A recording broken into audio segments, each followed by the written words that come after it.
One of the most fruitful things a pastor can do in his quest to feed the flock of God happens before he ever utters the first word in a sermon.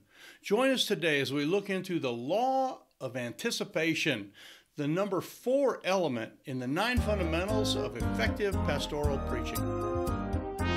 Welcome to the Better Sundays podcast, focused, practical, and usable advice for church leaders looking to reach new young families and impact their community. Well, howdy, howdy, howdy. Mike Holmes here at reachkeep.com at the Better Sundays podcast. Good to have you here as we're talking about the pastor and his preaching. We're diving into the 9 fundamentals of effective pastoral preaching, and today we're in number 4. And the number 4 one is unique in a way. It's sort of like a spice that is added to a meal. It's sort of a secret ingredient. It's something that if it's not there, you don't miss it, but when it is there, you notice it. We're talking about the law of anticipation. Before we get into the law of anticipation, though, just a quick review. We've covered several things now. This one that we are getting into, and over the next 4 sessions, we're going to be dealing specifically with things that you will do as you are preparing your sermon.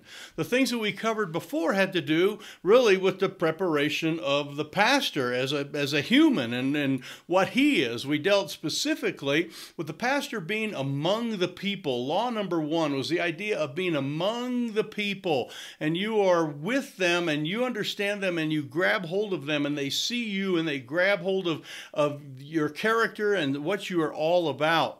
The second one had to do with what we call the know, like, and trust factor, and it really kind of boils down to that if the people trust you as a man, they're going to trust your message, and that is essential, and you can go back and, of course, listen to any of these.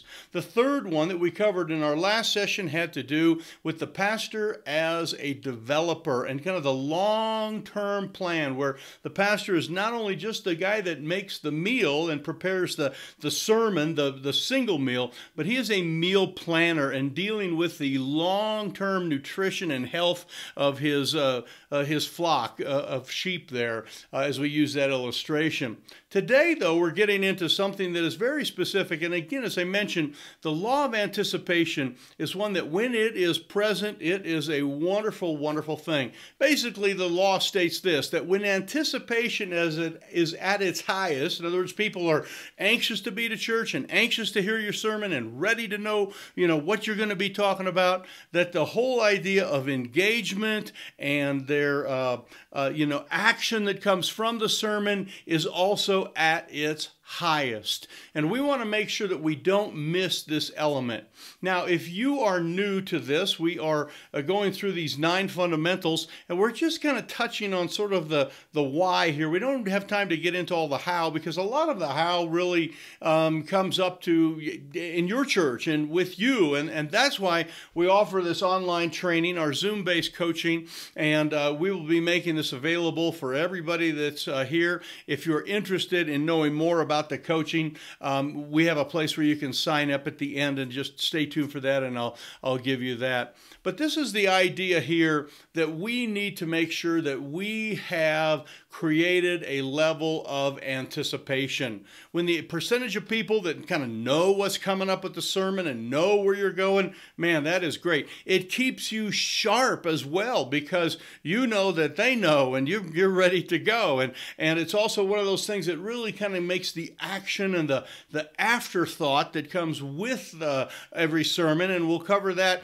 in a few more sessions from now, sort of the what to do with this sermon. That is at its highest as well. When you really start with anticipation, it takes it all the way into action. And so we want to really focus with this very first one, because it is something that you don't even really speak of in the sermon. It is not really very much part of the actual sermon, but it's something something that comes before the sermon. So I'll give you a couple notes here. We'll put a few things on the screen here for your note takers, and we'll give you something kind of to mull over a little bit. But the bottom line is, if this is helpful for you, we want you to get involved in our course, and want you to sign up and spend some more time where we'll spend time one-on-one with you, helping you with your particular needs in your sermon development, your sermon series development, and kind of where you're going with everything.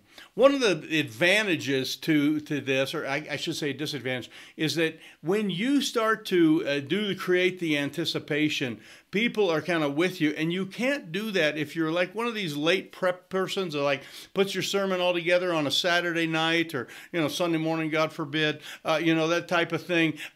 You're going to miss out on some of this. So the advantage is when you become, and this becomes part of your routine, part of when you're prepping the sermon, it's like, how am I going to create the anticipation? How am I going to show these benefits and explain this to the people? When you start to do that, you get a much more cohesive type of sermon. So let's just jump into a couple of the elements here of what we call the law of anticipation.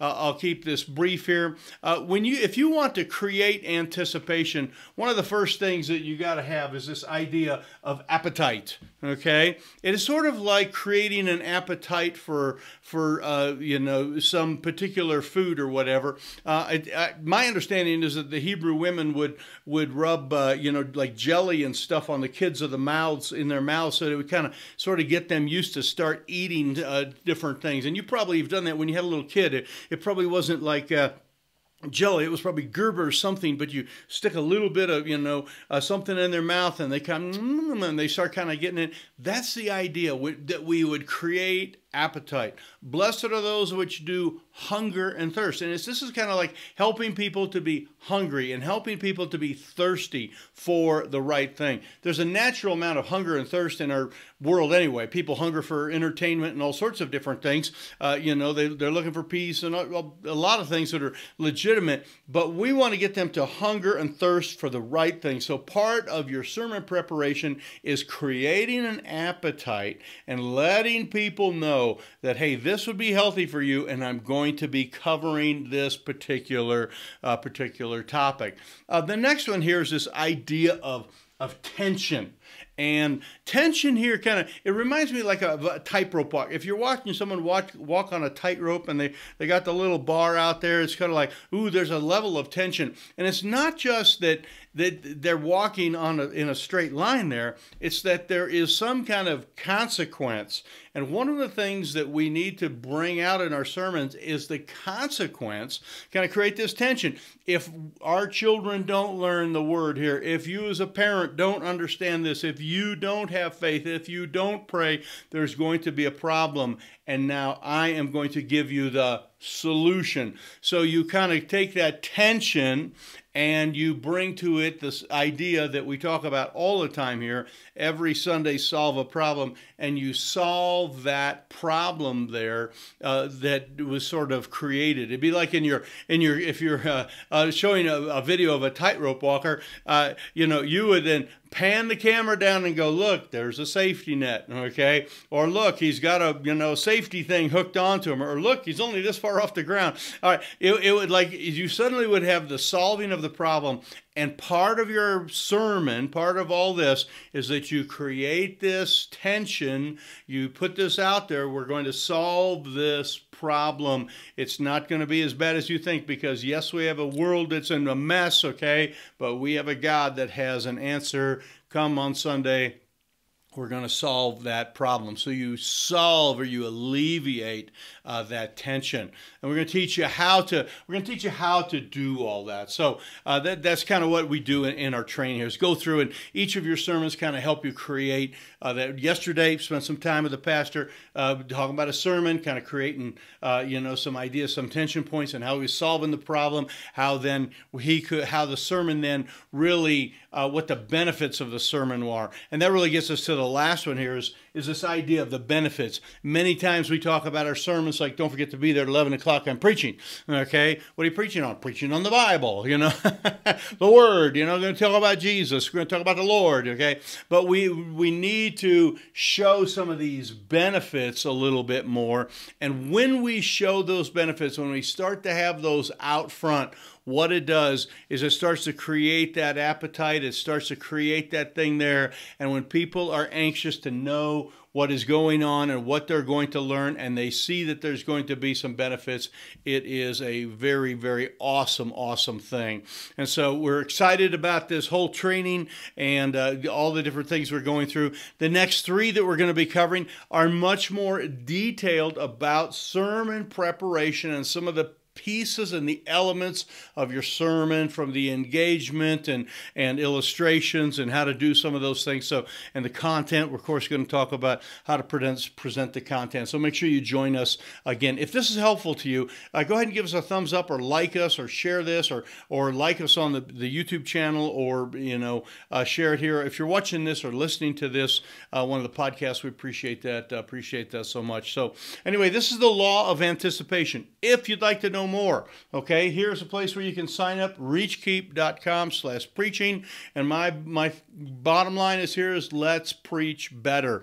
We have a world that so desperately needs it. We have people in your community, in my community, just outside our walls here, that need the Lord. They need it, and they need to hear good stuff. And a pastor, okay, preaches different than just a preacher or a guest speaker. You have a higher level of obligation. And so we want to take time to sharpen up the axe specifically in regards to a pastor and his preaching.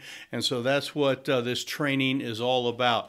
This will be coming up here soon, so kind of stay tuned, or make sure that you go to the pastor and his preaching, or this reachkeep.com/preaching. We'll get you on our wait list, and we'll be in touch with you on how you can learn and grow and get involved in some of our coaching. So thanks for being with us. Again, thumbs up. We'd appreciate that. If you share things or subscribe, thank you so much for that. And God bless you for joining us here at the Better Sundays podcast at reachkeep.com.